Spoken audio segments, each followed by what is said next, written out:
Aujourd'hui, je veux vous parler très simplement à propos d'être guidé par le Saint-Esprit. Simplement être guidé par le Saint-Esprit. Dans 2 Corinthiens chapitre 3, verset 8, Paul a dit que, en tant que serviteur de Dieu, il devait s'assurer que les gens obtiennent et soient guidés par le Saint-Esprit. Il a dit le ministère au service de l'Esprit. Ce ministère spirituel qui est de faire que les hommes obtiennent et soient gouvernés par le Saint-Esprit sera bien plus glorieux encore que quand la loi a été donnée. Pensez à cela. C'est ce que je fais, et c'est la responsabilité de tout serviteur, d'enseigner aux gens toute la parole de Dieu, mais surtout enseigner aux gens comment vivre une vie où ils sont remplis du Saint-Esprit tout le temps, littéralement remplis du Saint-Esprit tout le temps. Et je veux encourager chacun d'entre vous aujourd'hui et chaque jour de votre vie à prier pour que vous soyez remplis jusqu'à déborder de la présence et de la puissance du Saint-Esprit. Le monde est dans un état désespéré et quand les gens sont autour d'un croyant, il doit y avoir un débordement qui sort de nos vies, qui fera une différence pour quelqu'un d'autre. Et je veux avoir ce débordement dans ma vie jusqu'au point où je n'ai pas nécessairement besoin de prêcher à quiconque, et je ne parle pas de comme je le fais maintenant, mais quand je vais à la pharmacie ou au supermarché, je veux que les gens sachent qu'il y a une différence dans ma vie. Et je crois que c'est ma responsabilité, en tant que serviteur, d'enseigner tout le conseil de la parole de Dieu, mais particulièrement de savoir plus à propos du ministère du Saint-Esprit. Quand Jésus est monté aux cieux, il a dit « Ce sera en fait plus avantageux pour vous que je m'en aille, parce que si je m'en vais, je vous enverrai le Saint-Esprit. » Jésus ne pouvait être qu'à un seul endroit à la fois parce qu'il était dans un corps, mais le Saint-Esprit est dans nous tous et travaille à travers nous tous, tout le temps, à travers toute la terre. C'est pourquoi Jésus a dit « Vous accomplirez les œuvres que je fais, vous en ferez même de plus grandes. » Chacun tout seul ne fera peut-être pas de choses plus grandes, mais nous tous, si nous travaillons ensemble comme un seul homme, nous pouvons faire de plus grandes choses parce que le Saint-Esprit est en nous tous et il travaille. Donc nous voulons obtenir et être remplis de et guidés par le Saint-Esprit. Maintenant, être guidé par le Saint-Esprit est quelque chose de vraiment majeur. Et j'étais une chrétienne pour beaucoup d'années. Et même si j'aimais Dieu et j'allais à l'église régulièrement, je n'étais pas guidée par le Saint-Esprit. J'étais guidée par moi-même. J'étais guidée par Joyce et ce que je voulais faire, et cela s'appelle la chrétienté charnelle. C'est de cela que Paul parlait quand il parlait à propos de personnes qui étaient charnelles. Mais quand nous apprenons comment être guidés par le Saint-Esprit nous guide hors de l'esclavage et dans la victoire. Il nous montre quoi faire quand nous avons des problèmes dans certaines situations. Il nous guide dans de grandes décisions spirituelles majeures et qui changent nos vies, et il nous guide dans les petites choses de tous les jours qui ne feraient probablement aucune différence pour quiconque d'autre que vous. Nous avons besoin d'avoir ce genre de relation proche avec le Saint-Esprit. Donc il dit « Je veux que vous soyez remplis et guidés par le Saint-Esprit. » Maintenant, 1 Thessaloniciens chapitre 5, versets 22, 23 et 24. « Retenez ce qui est bon et gardez-vous de ce qui est mauvais sous quelque forme et quelque type que ce soit. Que le Dieu de paix lui-même vous rende entièrement saints, qu'il vous sépare des choses profanes, vous rende purs et entièrement consacrés à Dieu, et qu'il vous garde parfaitement esprit, âme et corps. Maintenant comprenez cela. Votre esprit, votre âme et votre corps, votre esprit, votre âme et votre corps. Encore une fois, qu'il vous garde parfaitement esprit, âme et corps, afin que vous soyez irréprochables lors de la venue de notre Seigneur Jésus-Christ le Messie. Et le verset 24, « Celui qui vous appelle à lui est fidèle et digne de confiance, et c'est lui qui accomplira Tout cela, il accomplira son appel en vous bénissant et en vous gardant.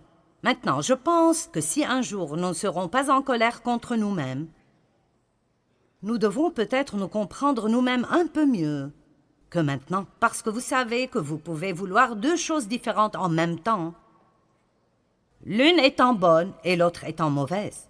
Et vous pensez, quel est mon problème maintenant? Je veux me lever et aller à l'église demain. Je ne veux pas me lever et aller à l'église demain. Je ne veux pas manger cette glace au chocolat. Je veux manger cette glace au chocolat. Je veux te pardonner. Je veux rester en colère contre toi tout le reste de ma vie. Eh bien, ce qui arrive est ceci. Ceux-ci sont nos petits amis aujourd'hui. Le corps, l'âme et l'esprit. Nous avons une petite lumière dans notre esprit. J'ai pensé que c'était plutôt génial. Alors, quand nous sommes nés de nouveau, cette partie de nous, la partie de l'esprit, qui est la partie la plus profonde de notre être, est rendue sainte. Nous sommes lavés à l'intérieur, parce que Dieu ne peut pas être quelque part qui n'est pas saint. Donc, pour qu'il vienne et pour qu'il vive en nous, il doit nettoyer l'endroit avant de pouvoir venir et y vivre. J'aime le dire ainsi, j'aime dire que lorsque nous sommes nés de nouveau, nous portons en nous la graine de tout ce que Dieu est. J'aime un Jean 3,9, il dit que nous recevons la semence divine du Dieu puissant. Nous obtenons une nouvelle nature. Dieu vient vivre en nous et nous avons littéralement tout ce dont nous avons besoin spirituellement pour grandir et être mature et être tout ce que Dieu veut que nous soyons. Alors il dit, je te sanctifierai, esprit. Mais quoi à propos de ce gars-là, l'âme? Mais qu'en est-il de... Vous voyez, nous l'avons bien habillé, n'est-ce pas merveilleux? Le corps. Et nous ne pouvions pas trouver de façon de le faire. Mais le corps aime se vêtir de tout cela et puis se regarder. N'aimez-vous pas cela? La moitié de ceci m'appartient probablement. Voici une petite étiquette qui dit « Je suis génial ». Et nous allons de « Je suis génial » à « Je suis stupide, je me déteste, je m'aime tellement », vous savez.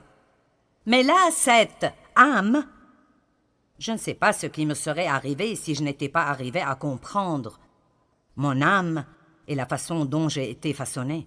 J'ai appris ceci il y a beaucoup d'années en lisant des livres écrits par Watchman Nee parce que je n'apprenais vraiment cela nulle part alors. On me disait tout ce que j'avais et tout ce qui m'était disponible, mais rien de cela ne semblait marcher dans ma vie et je ne savais pas ce qui clochait. J'écoutais à propos des promesses de Dieu et de comment je pourrais avoir toutes ces choses par la foi, et je luttais si dur pour essayer d'appliquer chaque message que j'écoutais quand j'écoutais des enseignements. Et finalement, j'ai compris que ce dont la Bible dit que c'est à moi à la base est ce que j'ai en Christ. Mais si ça ne sort jamais de mon esprit, dans mon âme, et ne sort pas ultimement à travers mon corps jusqu'à là où les gens peuvent le voir, alors j'irai peut-être bien, mais je n'aiderai personne d'autre. Je ne pourrai pas faire quoi que ce soit pour quiconque d'autre. Et alors ça m'aidait vraiment pour me comprendre moi-même, de réaliser que mon âme, et nous en avons tous une, et ma pensée, ma volonté et mes émotions. Votre âme vous dit ce que vous voulez, ce que vous pensez et comment vous vous sentez. Elle ne vous dit rien à propos de Dieu, elle vous dit tout à propos de vous-même. Alors, votre esprit peut vous guider et vous dire de vous lever et d'aller à l'église, ou de donner quelque chose, ou de demander pardon à quelqu'un, ou de donner une faveur à quelqu'un. Et dans cette partie, la partie de la nouvelle nature en vous, vous voulez vraiment le faire. Vous aimez Dieu et vous voulez le faire. Mais après, votre âme dit « Je n'ai pas envie de faire cela. Je ne veux pas. Et franchement, je ne pense pas que c'est une bonne idée. Il n'était pas très gentil avec toi. Pourquoi devrais-tu faire cela? » Et alors, tout le raisonnement commence à propos de pourquoi vous ne devez pas faire cela et votre corps veut juste se reposer et faire la sieste ou manger un beignet ou quelque chose comme ça. Alors, vous devez comprendre, votre corps n'est capable de faire que ce que vous l'entraînez à faire. Il ne peut faire rien d'autre. Il est juste plutôt stupide, sauf si vous l'entraînez et le garder sous contrôle tout le temps. Ce n'est pas surprenant que Paul ait dit « Je traite durement mon corps ». Il n'a pas dit « Je nourris sûrement mon corps », il a dit « Je traite durement mon corps ». Ça sonne pareil, mais les mots sont bien différents. Alors, ça nous aide beaucoup de comprendre ceci. Paul a décrit ce même dilemme dans Romains chapitre 7. Et si vous lisez Romains 7 depuis le verset 15 jusqu'à la fin du chapitre, vous penserez « Il sait de quoi je parle ». Parce que Paul dit « Quel est mon problème? Ce que je veux faire, je ne le fais pas. Et ce que je ne veux pas faire, je le fais. » Et puis c'est comme s'il avait une conversation avec lui-même. Donc si je ne veux pas le faire, mais je le fais, ce n'est donc plus moi qui agis ainsi, mais ça doit être une autre loi spirituelle à l'œuvre dans mon corps qui me fait agir ainsi. Et puis il continue encore et elle dit finalement « Qui me délivrera de ce corps de mort?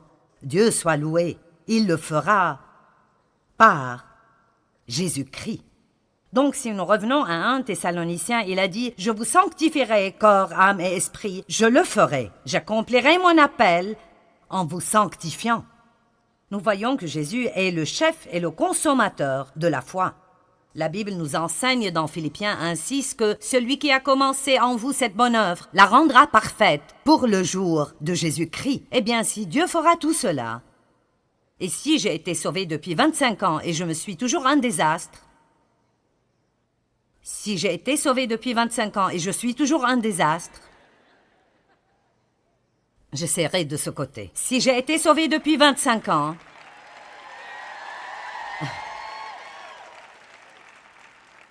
est-ce que quelqu'un sait de quoi je parle? Amen. Alors, quelque chose va mal. Donc, qu'est-ce qui cloche? Je veux dire, Dieu a promis qu'il le ferait. Mais si ça n'arrive pas, alors, quel est le problème? Eh bien, peut-être que vous ne savez pas comment vous appuyer sur la grâce de Dieu, ni comment vraiment dépendre de lui, ni comment recevoir sa grâce. Mais aussi, peut-être que nous ne coopérons pas avec et ne nous soumettons pas au Saint-Esprit. J'aime dire tout le temps que nous sommes les partenaires de Dieu. Dieu a sa part et nous avons la nôtre. Dieu ne fera pas notre part et nous ne pouvons pas faire la sienne. Amen. Dieu ne fera pas ma part et je ne veux pas faire la sienne. Et je me mettrais dans les beaux pétrins si j'essayais de faire sa part. Je veux dire, j'ai tellement essayé de changer Dave et ça n'a simplement pas marché. Amen. J'ai essayé de changer mes enfants et ça n'a pas marché non plus. Nous essayons toujours de faire des choses que nous ne pouvons pas faire au lieu de faire ce que nous pouvons faire et de laisser Dieu faire ce que nous ne pouvons pas faire. Ça s'appelle la confiance. Dieu veut que nous jouissions de cette aventure. Alors, quelle est notre part? Vous savez, je crois que notre part est d'apprendre à laisser le Saint-Esprit nous guider. Et quand nous sentons que l'Esprit Saint nous demande de faire ou de ne pas faire quelque chose, nous ne devons pas lutter contre cela. Nous devons simplement nous abandonner au Saint-Esprit. Nous avons simplement besoin de dire « D'accord, tu es plus intelligent que moi, je suis passé par là 100 fois. Pourquoi est-ce que je continue d'insister à faire cela à ma façon et de passer par là une fois de plus ? Pourquoi ne pas dire « Tu es plus intelligent que moi, que tu sais ce que tu fais » et simplement abandonner? Mais nous sommes un peu têtus parfois. Ne sommes-nous pas un peu têtus parfois? Peut-être que ce n'est personne d'entre vous, mais je sais que je le suis. Le Saint-Esprit est l'agent de sanctification et quand la Bible parle de la sanctification, même si nous sommes déjà sanctifiés dans l'Esprit, il parle de notre sanctification totale. Totale. En d'autres termes, Dieu veut, je le dirais de cette façon, il ne veut pas juste être gardé dans cette boîte spirituelle. Il ne veut pas juste vivre dans cette petite boîte spirituelle où nous le laissons sortir le dimanche matin pendant 45 minutes et puis nous partons et le reste de la semaine, nous avons un autocollant sur notre voiture et une croix autour du cou, mais nous faisons exactement ce que nous voulons tout le temps. Ce n'est pas le but de Dieu pour nos vies. Son but est que nous nourrissions notre esprit de la parole de Dieu qui commence alors à renouveler nos pensées et puis cette parole commence à agir dans nos vies. Elle change nos pensées, elle change notre volonté et elle commence à contrôler nos émotions. Mais cela n'arrive pas sans que nous disions « Oui Seigneur, c'est ce que je veux dans ma vie ». Vous savez quoi? Dieu est un gentilhomme et il ne nous obligera pas à faire quoi que ce soit. Nous devons le vouloir. Et si vous étudiez le mot sanctification, c'est le même mot que sainteté. Et parfois, quand on parle de la sainteté, les gens sont un peu mal à l'aise. Mais la Bible dit que la sainteté est une récompense. C'est en fait une récompense. Quand vous vivez une vie sainte, c'est une récompense parce que vous ne vous sentez pas coupable et condamné tout le temps à cause de toutes ces choses que vous ne faites pas et que vous savez que vous devriez faire parce que Dieu vous a dit de les faire et vous ne l'avez pas écouté. Maintenant, vous avez des problèmes. Tout le monde reconnaît cette situation-là? D'accord. Tout le monde, bien sûr.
Alors j'aimerais prendre la liberté ici de vous lire un peu de la définition du mot sanctification du dictionnaire grec Vine. Donc ce n'est pas quelque chose que je viens d'inventer. Ça vient des gens qui sont supposés savoir de quoi ils parlent. N'aimez-vous pas mettre le mot expert partout? Eh bien ceci vient des experts. Donc la sanctification veut dire réservé pour Dieu. Donc la première question que je veux vous poser est: est-ce que vous croyez que vous êtes réservé pour Dieu? Vous ne vous appartenez pas, vous avez été acheté, d'après la Bible, acheté par quelque chose de précieux, le sang de Jésus-Christ. Et cette croix qui est en haut, je leur ai demandé de mettre ça là ce week-end, parce que je veux continuer à rappeler les gens du prix que Jésus a payé pour cette liberté que nous avons quand il a été cloué sur cette croix et a souffert et a saigné et est mort et a payé pour nos péchés. Amen. Et alors, je dois avoir un type de réponse à cela, différent de juste passer ma vie à faire ce que...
Je veux faire. J'aime toujours dire que si Dieu n'avait besoin de nous pour rien, dès que nous sommes sauvés, il pourrait nous ravir d'ici et nous irions dans la gloire. Mais il a besoin de nous.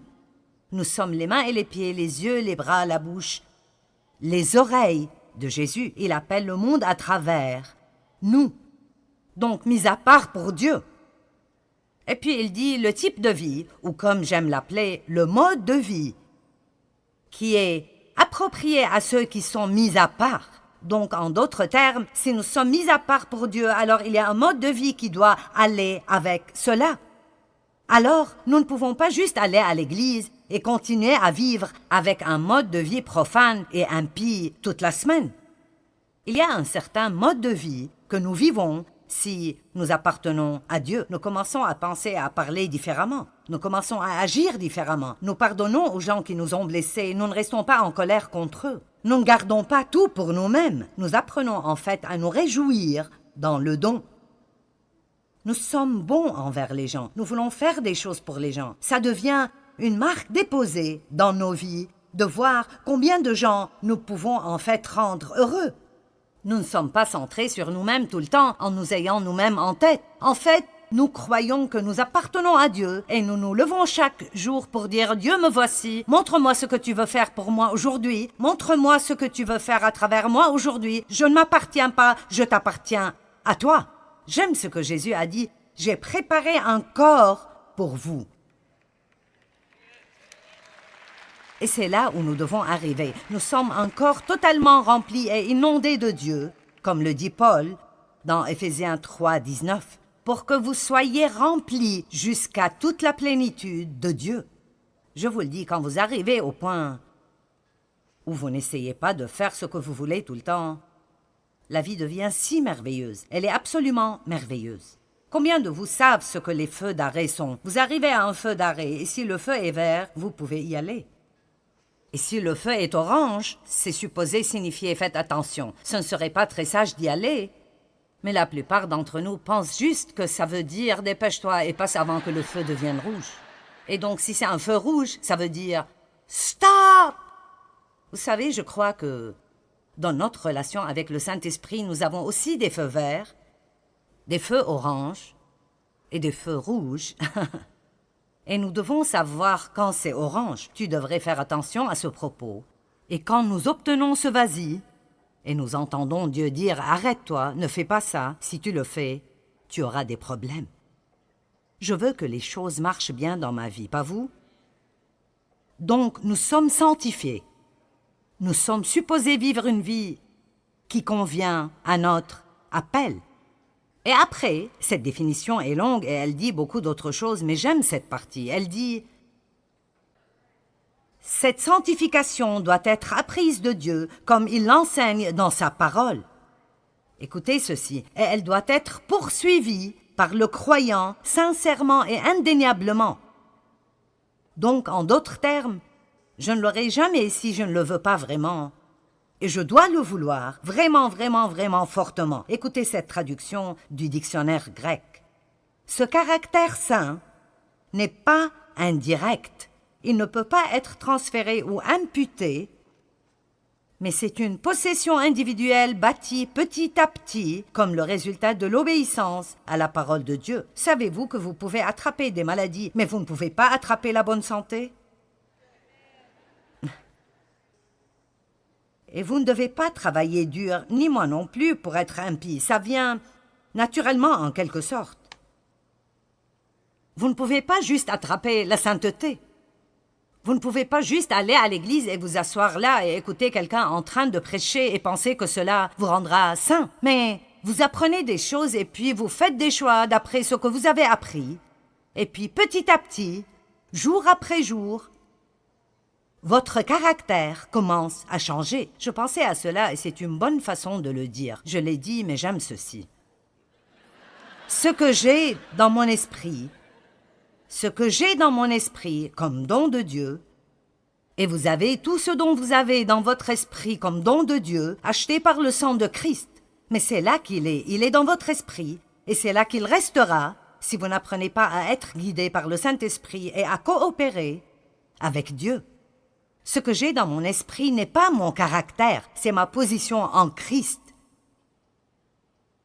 C'est qui je suis en Christ.